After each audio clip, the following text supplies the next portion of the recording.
down, I know you got me, baby. Assalamualaikum warahmatullahi wabarakatuh. Kembali lagi bersama saya Dela Azharo dari kelas 10 TJKT 1. Pada pembahasan video kali ini kita akan membahas tentang bab 2, yaitu Upload Router OS. Yaitu merupakan salah satu perangkat lunak atau software yang dikembangkan oleh Mikrotik. Mikrotik sendiri itu seperti yang sudah saya bahas di video awal, itu Mikrotik kan mengembangkan dua perangkat lunak dan perangkat keras ya. Ya, perangkat lunaknya itu yaitu merupakan router OS, dan untuk perangkat kerasnya sendiri itu merupakan router board. Oke, langsung saja kita langsung ke pembahasannya. Pada video kali ini kita akan membahas tentang router OS dan router board. Lalu ada router OS fitur atau fitur-fitur yang ada pada router OS, ada router board name, tipe, dan arsitektur router board. Ya, di sini ada penjelasan tentang Mikrotik router OS, yaitu merupakan sistem operasi yang digunakan pada perangkat Mikrotik. Jadi bukan hanya aplikasi, tapi memang sistem operasi khusus yang berfungsi untuk mengatur jaringan di perangkat router. Sistem operasi ini juga digunakan oleh perangkat Mikrotik router board, yaitu perangkat keras atau alat router buatan Mikrotik. Jadi, router board itu seperti hardware-nya, sementara router OS adalah sistem yang menjalankannya. Selain di router board, router OS juga bisa diinstal di PC ya, atau sebagai VM. Jadi kita bisa belajar atau melakukan simulasi tanpa perlu punya alat Mikrotik fisik. Router OS ini juga bersifat standalone ya, standalone yang berartinya bisa berjalan sendiri tanpa sistem operasi lain seperti Windows. Sistemnya juga berbasis Linux versi 3.3.5 kernel, sehingga lebih stabil dan kuat untuk kebutuhan jaringan. Dan gambar di sampingnya ini itu merupakan tampilan awal dari router OS dalam mode command line interface, di mana kita bisa mengetikkan perintah-perintah untuk melakukan konfigurasi jaringan. Teman-teman, di sini itu kan ada Mikrotik router board. Nah, router board ini sendiri merupakan perangkat keras bawaan dari Mikrotik yang berfungsi untuk menjalankan sistem operasi router OS. Nah, perangkat ini juga sudah dilengkapi dengan prosesor, RAM, dan port jaringan, sehingga bisa langsung digunakan tanpa perlu tambahan sistem lain. Setiap router board juga memiliki fitur dan spesifikasi yang berbeda-beda, tergantung dengan kebutuhan penggunanya. Ada yang digunakan untuk jaringan kecil seperti di rumah, dan ada juga yang digunakan untuk jaringan besar seperti di perusahaan. Router board ini juga tersedia mulai dari tipe low end hingga sampai dengan high end.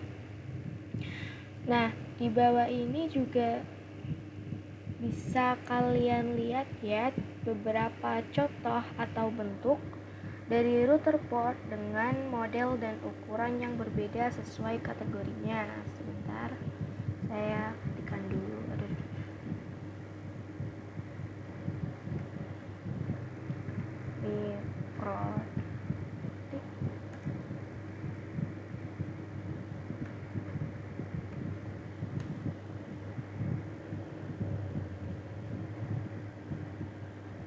Nah, seperti ini ya teman-teman model dari router board itu sendiri. Modelnya itu ada banyak sekali teman-teman. Kalian bisa mencarinya sendiri dengan melalui web. Berikutnya teman-teman, kita akan bahas tentang fitur-fitur yang dimiliki oleh Mikrotik router OS. Nah, router OS sendiri itu mendukung berbagai jenis jaringan nirkabel atau support wireless seperti standar 802.11a/b/g/n/ac. Ini tuh mendukung berbagai standar Wi-Fi dari versi lama hingga versi terbaru. Lalu ada juga fitur routing yang mendukung berbagai protokol seperti RIP, OSPF, BGP, static, MPLS, FRF ya. Ini tuh untuk mengatur jalur data agar sampai ke tujuan dengan tepat dan efisien. Ada juga fitur firewall dan NAT. Ini tuh berfungsi untuk melindungi jaringan dan mengatur alamat IP secara fleksibel. Lalu ada juga fitur QoS atau bandwidth. atau quality of service yang berfungsi untuk mengatur pembagian kecepatan internet agar koneksi tetap stabil. Ada juga fitur VPN tunneling seperti PPPoE, SSTP, OpenVPN, dan lain sebagainya. Ini tuh untuk menghubungkan dua jaringan secara aman lewat internet. Lalu ada juga user management. Nah, user management seperti hotspot, radius, dan lain-lainnya itu untuk mengatur pengguna jaringan dan sistem login Wi-Fi. Selain itu juga terdapat berbagai tools ya, seperti bandwidth, torch, ping. Ini tuh untuk membantu dalam pemantauan ya jaringan. Untuk kalian yang ingin memahami lebih lanjut atau lebih jelasnya tentang fitur-fitur Mikrotik Router OS, kalian bisa mengunjungi pada. Nah, selanjutnya kita akan masuk ke pembahasan tentang router board name atau penamaan pada perangkat Mikrotik Router board. Nah, setiap perangkat Mikrotik ini tuh memiliki nama yang dikategorikan berdasarkan 3 bagian utama. Yang pertama itu ada 3 simbol nama, misalnya seperti pada gambar ini, yaitu bertuliskan RB951. Nah, huruf RB ini tuh menunjukkan jenis atau kode perangkat, dalam hal ini berarti router board. Lalu angka 9 ini tuh menunjukkan tentang seri atau kelas router. Angka 5 ini tuh menunjukkan tentang jumlah port Ethernet. Lalu angka 1 yang paling belakang ini menunjukkan jumlah slot mini PCI atau wireless. Ada juga kategori word naming. Nah, word naming ini tuh merupakan penamaan berdasarkan kata seperti contoh yaitu Omnitic, Grove, SXT, Sextant, Metal, dan lain sebagainya. Lalu ada juga kemudian yang terakhir yaitu Expectational Naming. Nah, ini tuh merupakan penamaan khusus yang disesuaikan dengan tahun pengembangan atau jumlah port yang lebih banyak. Seperti contohnya yaitu RB1100, RB1200, RB2011, RB3011, dan lain sebagainya. Saya akan menjelaskan tentang tipe pada router board dan cara membaca kode produknya. Seperti yang saya ambil dari contoh yaitu ini ya. Kalian bisa lihat sendiri. Ini tuh awalan RB ini tuh menunjukkan bahwa perangkat ini adalah bagian dari seri router board. Nah, lalu angka 9 ini tuh menandakan bahwa perangkat ini termasuk dalam seri 900 atau seri menengah ke atas. Nah, angka 5 ini menunjukkan bahwa router ini memiliki 5 port Ethernet. Dan angka 2 ini menunjukkan wirelessnya. Lalu huruf U kapital dan I kecil ini tuh berarti perangkat ini sudah dilengkapi dengan port USB, dan huruf I ini menunjukkan dukungan untuk PoE out di port 1. Nah, kemudian pada bagian ini yang 5AC2ND ini tuh menjelaskan fitur wirelessnya. Artinya router ini mendukung 2 frekuensi, yaitu 5 GHz dan 2,4 GHz. Nah, terakhir yaitu TC. TC ini tuh adalah jenis casingnya, yaitu singkatan dari Tower Case. Jadi dari kode produknya saja kita sudah bisa tahu ya spesifikasi dan fitur utama pada router board tersebut. Nah, lalu di sini ada kode lain yang biasanya diletakkan di belakang tipe dari router.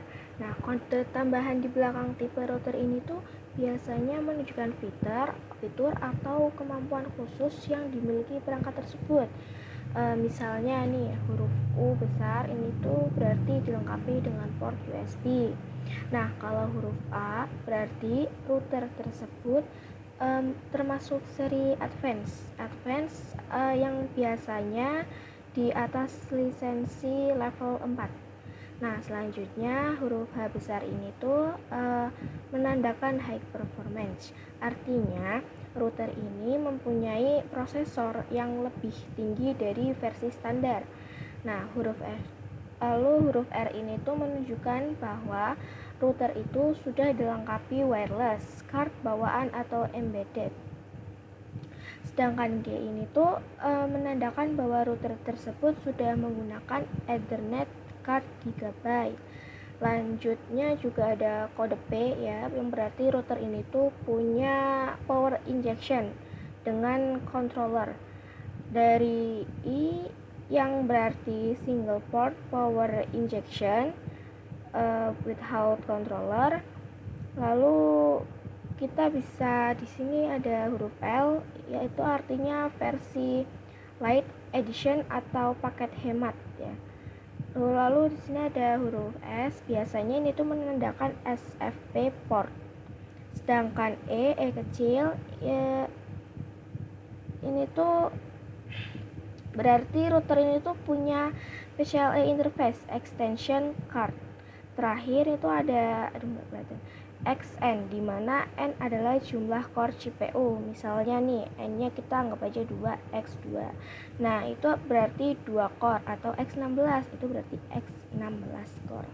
Jadi dari kode-kode ini tuh kita bisa tahu secara cepat fitur dan kemampuan sebuah router hanya dengan melihat dari tipenya. Kita masuk ke pembahasan terakhir, yaitu tentang arsitektur router board.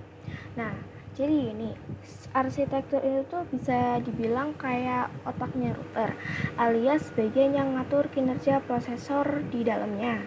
Nah, setiap jenis router ini tuh punya arsitektur yang berbeda-beda tergantung dari performanya. Karena beda arsitektur, otomatis software OS-nya juga beda buat tiap tipe perangkat. Kalau kalian mau lihat arsitektur router board lebih lengkapnya lagi, kalian bisa mengunjungi di web ini ya, yang sudah saya cantumkan. Nah, di sini ada beberapa contoh dari arsitektur router board. Yang pertama itu ada MIP SBE. Nah, ini tuh arsitektur yang paling sering dipakai seperti ini ya, CRS1XX. Lalu ada SMIPS. Biasanya ini tuh buat router kecil. Biasanya ini contohnya kayak HAP mini, HAP lite. Lalu TILE ini tuh bisa dipakai di seri CCR yang router performanya ini tuh tinggi banget. Nah, lalu ada PPC ya, ini tuh dibuat seri lama kayak RB3XX, RB600, RB dan lain-lain ya. Lalu di sini ada ARM. Nah, ini tuh serinya itu lebih tinggi dari seri baru kayak LHGAC, LDFAC, wireless wire dan lain sebagainya. Nah, kalau ini ada X86. Nah, X86 ini tuh dibuat buat router yang pakai PC. Contohnya kayak ini RB230 atau series. Nah, yang terakhir itu ada MIPSLE. Nah, ini tuh sering bisa dipakai di seri RB5XX, Crossroad atau RBI XX. Jadi intinya itu tiap arsitektur ini tuh nunjukin tingkat kemampuan dan kecepatan prosesor yang dipakai di masing-masing perangkat router board.